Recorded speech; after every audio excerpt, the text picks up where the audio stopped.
Sabiduría en vivo.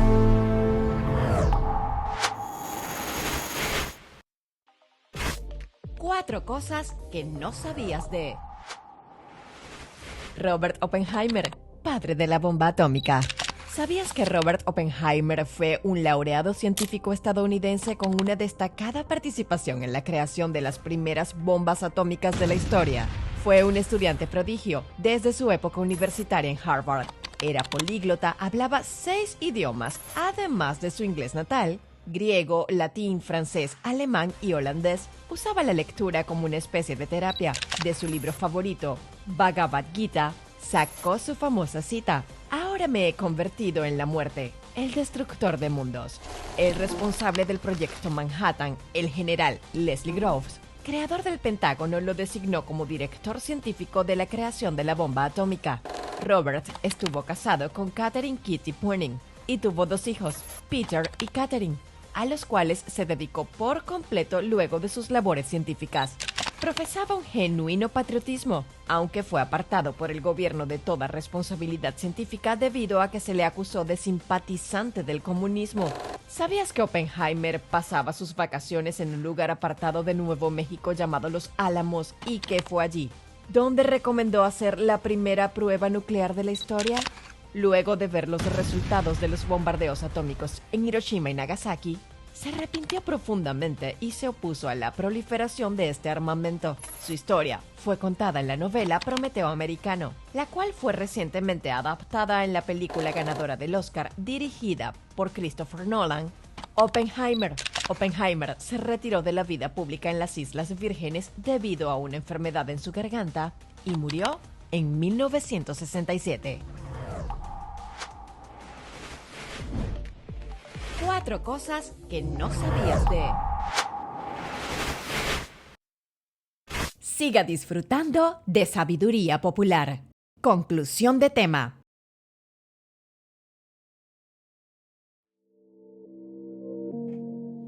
Educar un pueblo, conducir las políticas educativas de una nación en medio de la libertad, en medio de un sistema democrático. La gente dotada del poder en las redes, porque no nos hemos puesto a analizar esto, pero hace 40 años que el 60% de la población del mundo era menos ciudadana de lo que es hoy. Porque las redes en los últimos 20 años le ha dado poder a la gente. Aún el más infeliz, el menos pudiente, el más carente,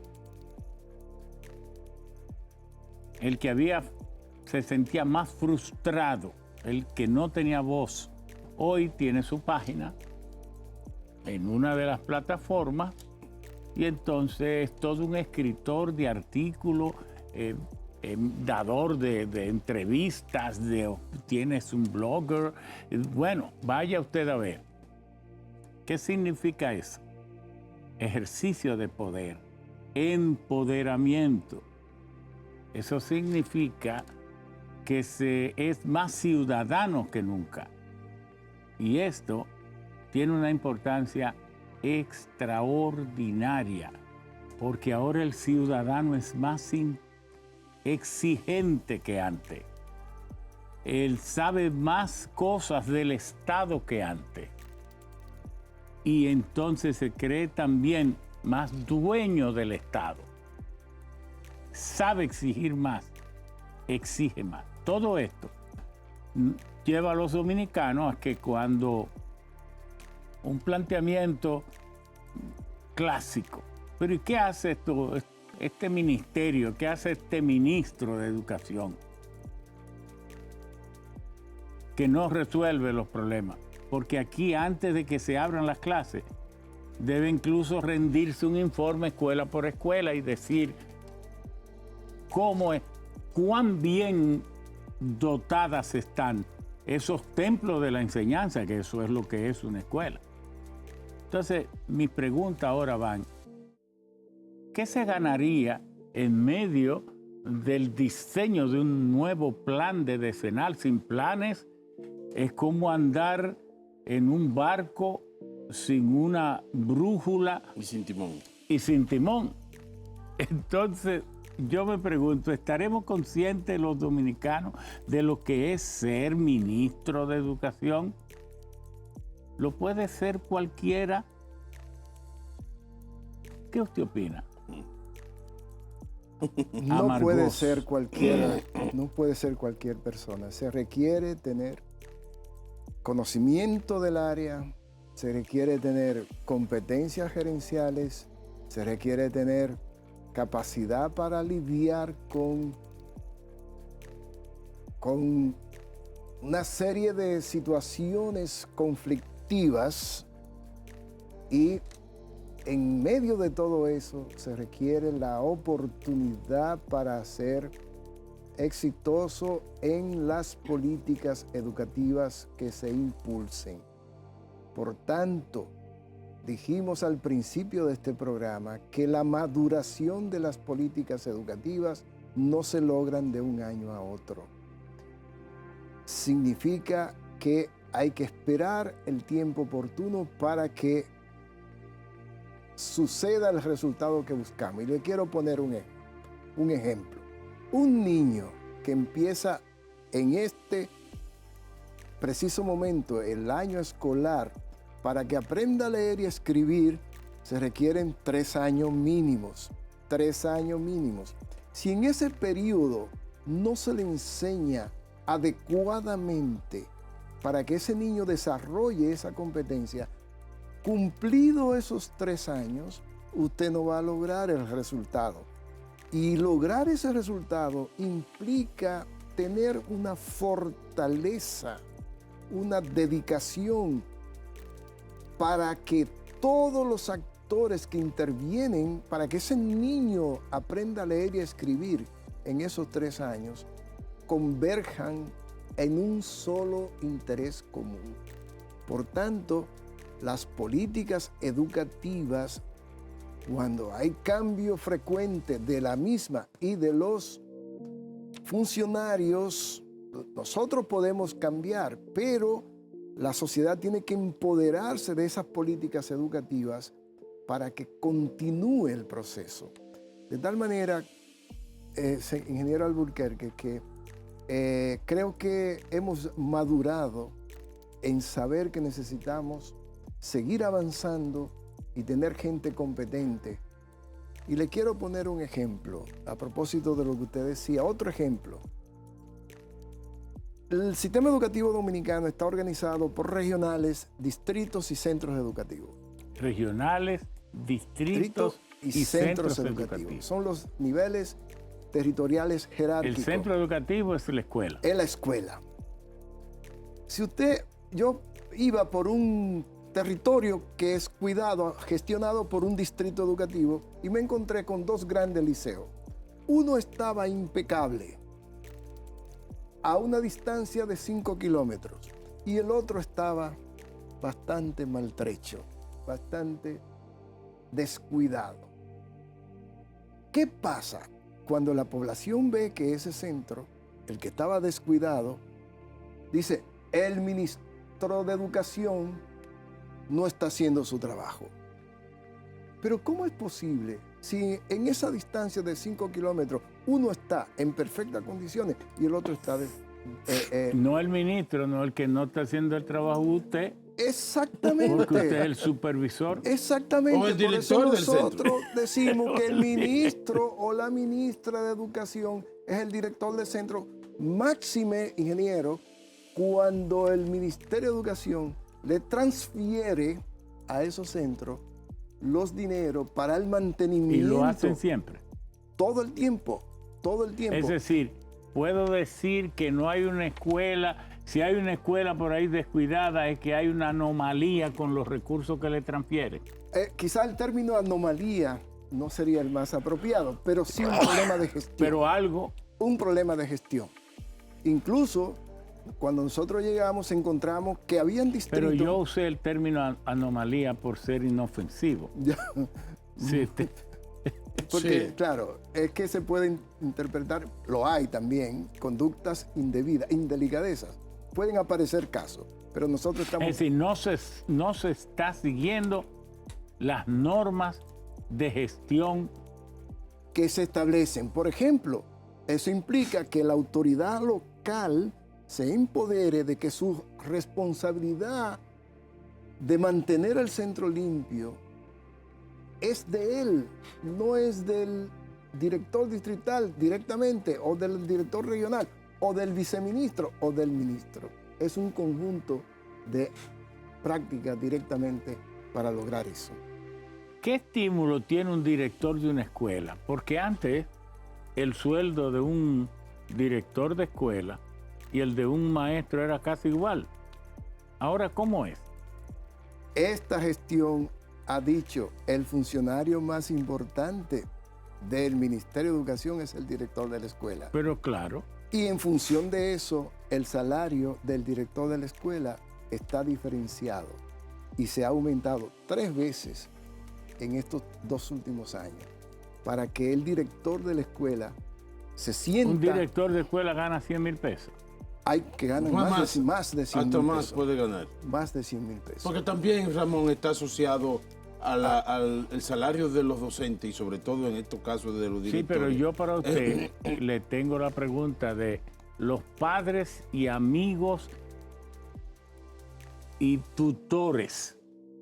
¿Cuál es el rol? Porque yo entiendo que la mejor forma de involucrar la sociedad a las escuelas, sin cuya participación es poco menos que una ilusión, Claro. tener escuelas de calidad. ¿Cómo funciona eso en este ministerio? Bueno, en esta gestión se le ha dado un impulso enorme a las entidades descentralizadas, a las juntas descentralizadas. Y las juntas descentralizadas existen en los 3 niveles, en el nivel regional, distrital y del centro educativo. En el caso del centro educativo, que es la unidad Pero básica... hay regional, provincial y distrital. No, una regional puede abarcar más de una provincia. Más de una provincia, claro que sí. Y un distrito educativo, más de un distrito más de un municipio. político. Las juntas distritales y sobre todo las juntas de los centros educativos, mi querido amigo Ramón, son juntas como lo prevé la ley, o sea, son juntas con personalidad jurídica. O sea, un centro educativo puede, con los estatutos y toda la documentación legal de la junta directiva, abrir una cuenta bancaria. De hecho, ahí más de la mitad de los centros del sistema tienen cuenta bancaria. Y ahí el ministerio le deposita los recursos de que hablaba Oscar un segundo para el mantenimiento del centro, de la infraestructura del centro. Y para que tengas una idea, en esta gestión, la cantidad de recursos que se asignan a esas juntas descentralizadas de centros educativos. ¿Cómo que se llaman juntas? Descentralizadas de centros educativos. ¿Le puede explicar un poco el concepto pero en términos monetarios y financieros, en esta gestión, la cantidad de recursos transferidos a esas entidades se ha duplicado. Estamos hablando ahora de que del 4.2% del presupuesto está en sentido general transferido a la Junta descentralizada. Entonces, pudiera decir que los padres, amigos y tutores se están incorporando. Participando. Pero están al nivel de participación que deberían tener. Siempre es mejorable. Siempre tú podrás mejorar. Ahora, lo que tenemos que saber es que mientras mayor involucramiento tienen los padres y la comunidad, porque esa es la comunidad, ¿verdad? La comunidad alrededor del centro, mientras más se involucran, mayor es la eficiencia del centro educativo. Vamos a ver. Y mayor es el aprendizaje y los resultados del centro educativo como entidad. Pero entonces hay que reclamarle eso a la sociedad dominicana. Bueno, la ley de educación establece que hay 2 organismos de participación alrededor de la escuela, para la gestión de la escuela. la Asociación de Padres y Amigos de la Escuela, que usted... Tradicionalmente, esa asociación se ha encargado de ver cómo está el aprendizaje de sus hijos, qué cosas pueden hacer por la escuela. Pero al mismo tiempo está la Junta de Centro, la Junta de Distrito y la Junta de la Regional.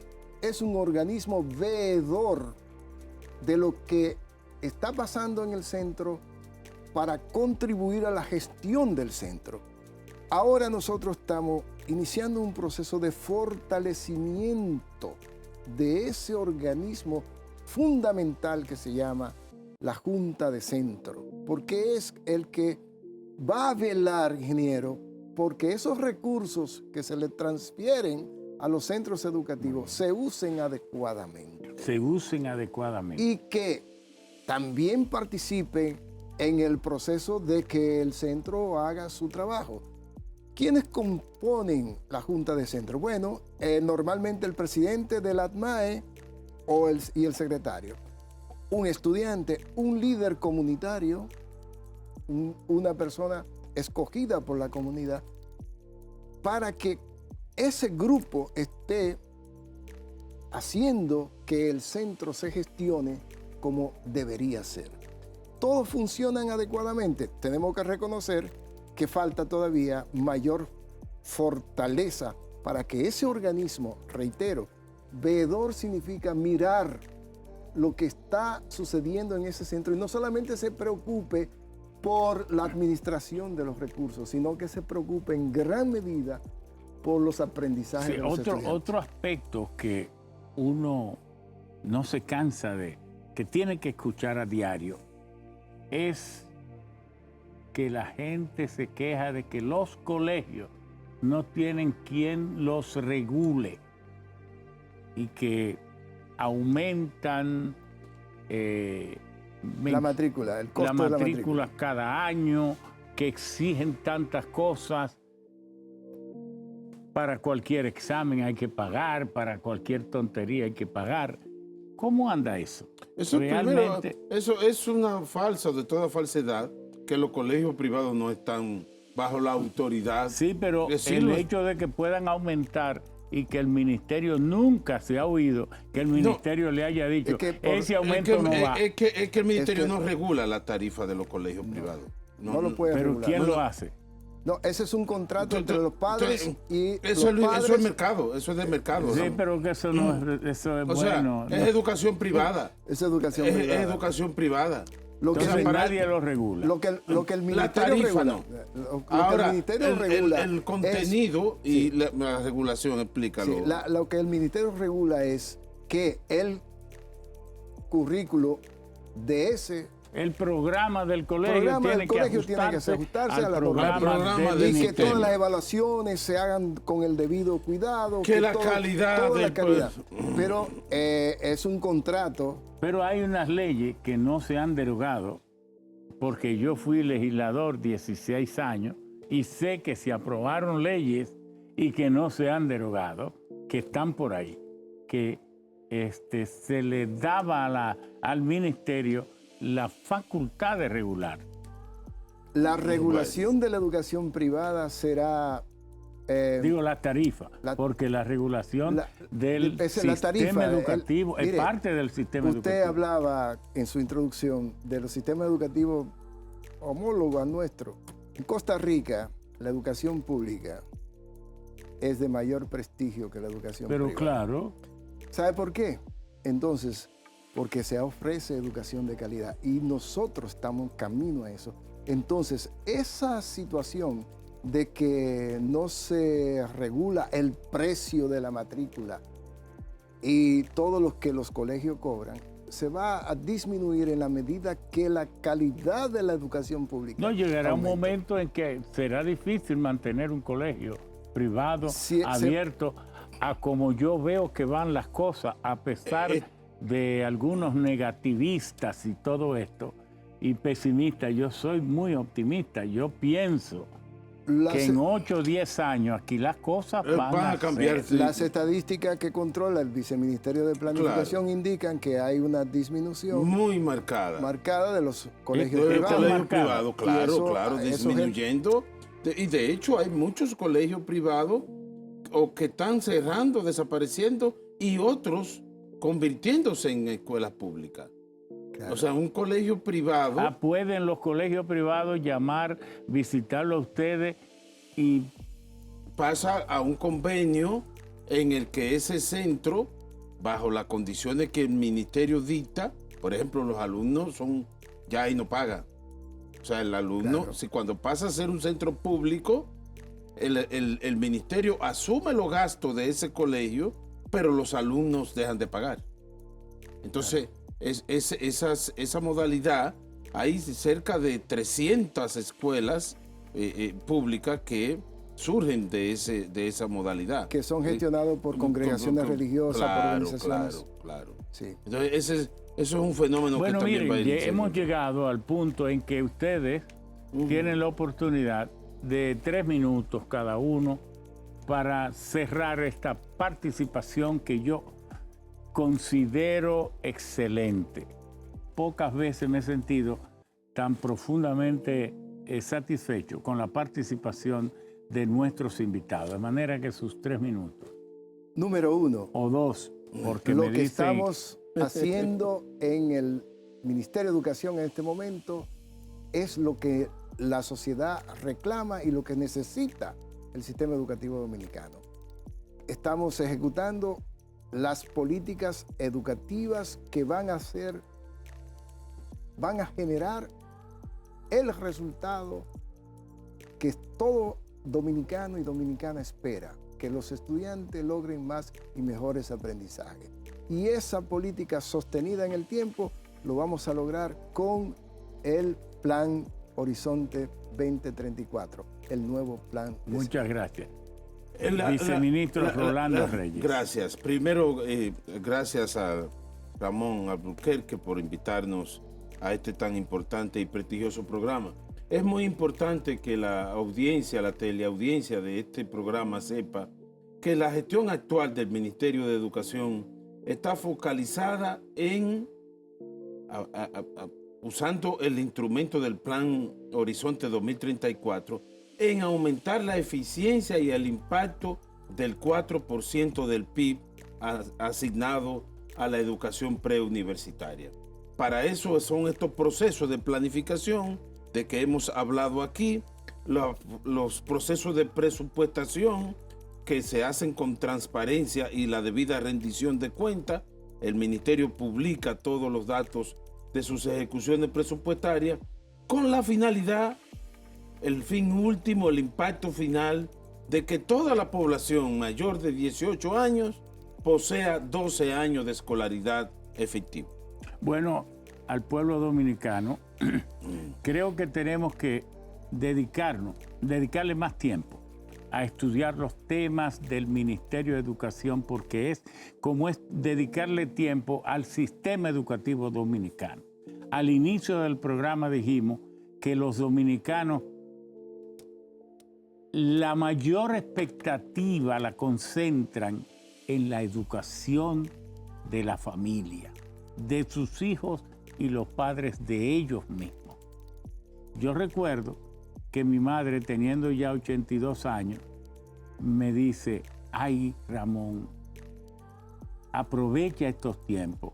Yo siento morirme, no por envidia, porque yo sé que todos los que vinimos al mundo vinimos a morir.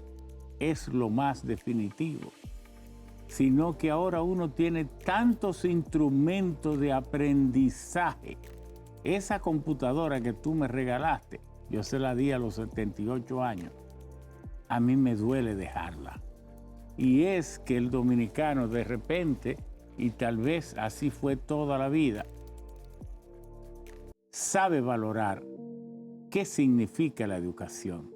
Bueno, siendo así, entonces dedíquese a darle seguimiento a lo más importante de nuestras vidas, la educación. Esperamos que así sea. Que así sea.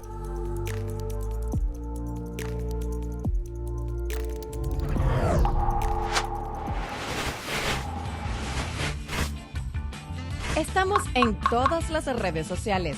Síguenos en YouTube como Sabiduría Popular RD, Facebook Sabiduría Popular, Instagram Sabiduría Popular 7, Twitter o X Sabiduría Pop RD.